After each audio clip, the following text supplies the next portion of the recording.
Halima ve Halima. Yetimler Vakfı Afganistan temsilciliği olarak Afganistan başkenti Kabil'de, Kabil'in ucra noktalarında bulunmaktayız. Bugün kız medresesi, yani yetim olan öğrencilere ve muhtaç olan çocuklara inşallah kışlık yardımlarımızı getirdik. Burada Hatun Medresesi'nde inşallah kız çocuklarımıza bu kışlık giyimlerini dağıtmış olacağız. İnşallah bu güzel hayra vesile olan hayırseverlerimizden Allah razı olsun. Rabbim hayırlarını dergahında kabul eylesin inşallah.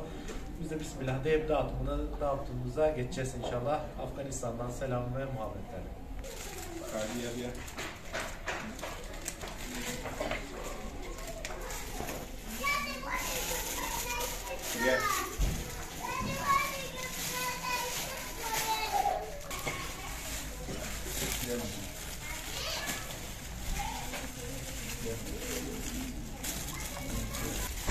Bene ki nambara amada bari digar to kitu karo karo karo.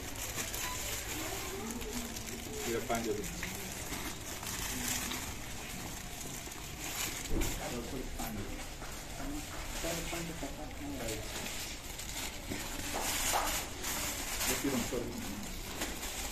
Yeah.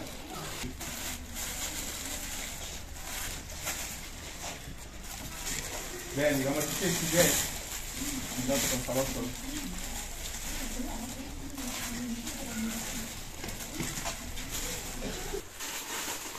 अरे समझ तो तुम बहुत करती हो शेयर करते हैं और कुछ शब्द नहीं है, तो खता और बस वहाँ तो ये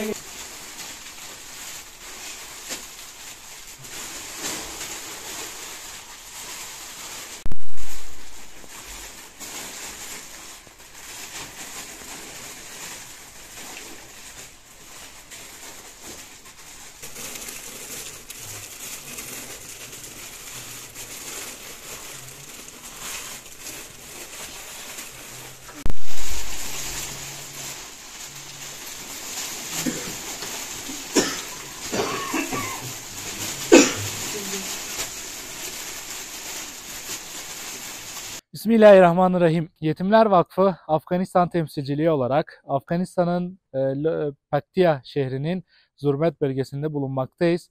Burada Nidaül Hayr medresesinde kız çocuklarımıza kışlık mont ve bot hazırlıklarımızı tamamladık. Burada öğrencilerimize inşallah dağıtımını gerçekleştireceğiz. Tabi burada hem yetim hem muhtaç olan çocuklarımıza inşallah bu kışlık giyimlerini hediye etmiş olacağız.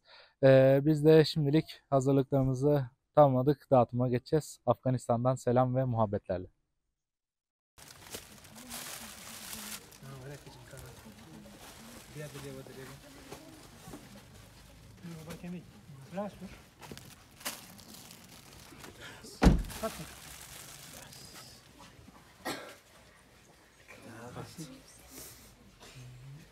Говори, дesi botunu Seyda.